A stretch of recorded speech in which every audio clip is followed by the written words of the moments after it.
No, I do not want the Sixers any way trading for Giannis Antetokounmpo. Welcome to the debut episode of the 76ers Full Court Press right here on the STT Sports Network. This is something new. I've already do the Eagles Check Down Daily, short little pre-recorded videos. We've debuted Phillies Hit and Run. Now we're debuting another Sixers-only pre-recorded show, the 76ers Full Court Press. Guys, before we get into today's topics, hit the like button, share this out on your social media platforms, and of course, subscribe to the STT Sports Network. We're just over 900. The goal is 1,000 before the end of the year. Sooner the better, and it happens only by you guys hitting those buttons. It's free to support a local content creator by liking, subscribing, sharing, and drop your comments. I guarantee you I will reply to every comment on this video, even the nasty ones. And I mean, I'll just block you if they're nasty, but you know what I'm getting at. Guys, I'm Phil Stiefel, and what we're going to do here today, some of these episodes of 76ers Full Court Press will be quick hitters. Some of them will be longer. Some of them will be interviews when I get some guys on here. But I figure I've been waiting for the opportunity to debut this show and this video. And I saw a report today that Giannis Antetokounmpo, Milwaukee Bucks superstar, one of the greatest players of all time, has started to look for a way out of Milwaukee, and he is available in a trade. And I see Sixers fans freaking out already. Let's go get him. And look, before I explain why I don't want to get him, you got to look at who the Sixers are right now. The Sixers are 11-9. They're at the bottom end of the playoff picture in the play-in portion. We're about a quarter of the way through the season. Joel Embiid's played a handful of games. Paul George is working his way back.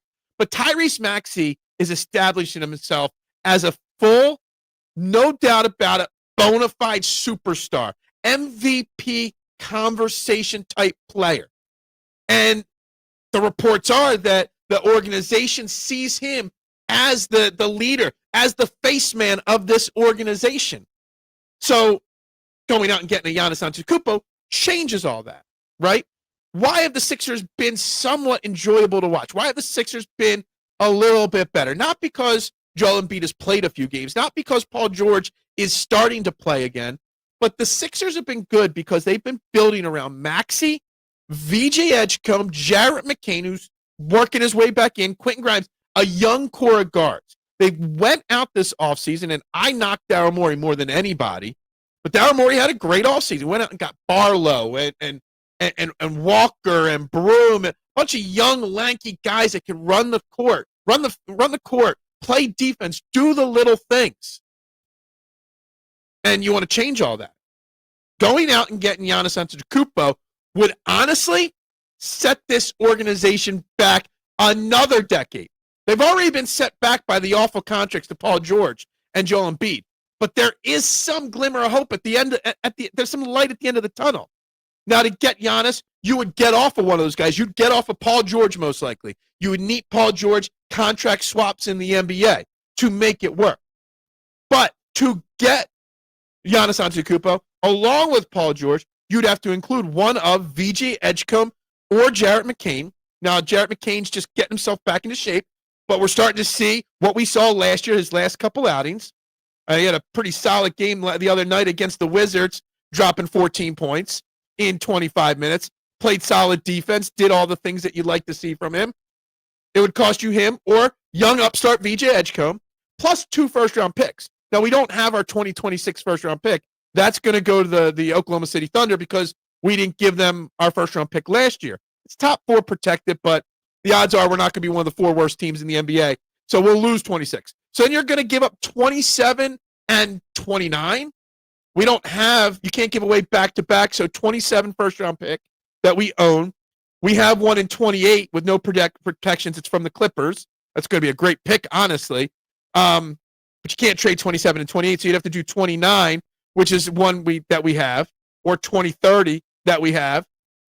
So you're going to give up 2 future picks, which Daryl Morey's actually good at drafting, a young player that's established himself as a upstart, maybe someday star, and Paul George, which I don't care about Paul George.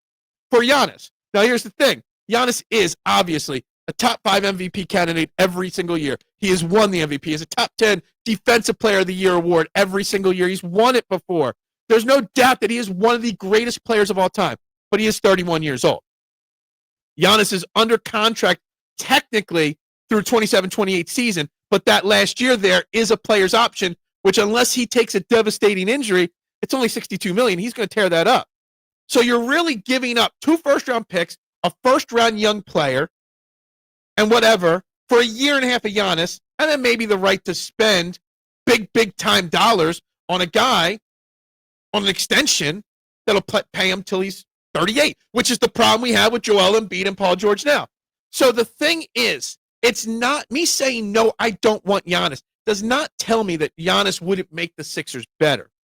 Because you put Giannis with Maxey and whoever's left, they're obviously going to win a bunch of games. He's still a damn great basketball player. And he doesn't seem to be showing signs of slowing down. The problem is, what do you want the identity of the Sixers team to be?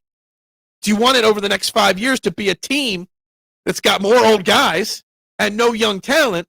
Or do you want to keep building this young core of Maxey, McCain, Edgecombe, Grimes? What do you want them to be? And once you answer that question, then you can understand why I prefer the young players. I prefer this youth movement. The NBA is a young man's game now. It's not a half-court game. It is in the playoffs, but whatever. Do you want to be part of the old era of Giannis and LeBron and Joel and whoever else? Or do you want to go towards the new era of running and gunning, the Anthony Edwards of the world, the SGAs of the world? I'm staying away from Giannis at all costs. I'm not bringing. Plus, the other thing is, even if you did make a trade for Giannis right now, odds are normally all pro players, when they get traded in the middle of a season, those seasons don't result in championships. So really, you'd be just punting on the rest of the season as a title and hoping next year to be able to do whatever. The best course of action for the Sixers would be to stay away from Giannis, still find a way to move off of Paul George, maybe convince Joel to find some kind of injury retirement settlement and get off of him and just keep building on this young core. And in 2 years, when Maxey's in his prime, 27 years old, Edgecombe and McCain are a little bit more experienced, you got something. And you keep your first-round picks. We don't have one this year.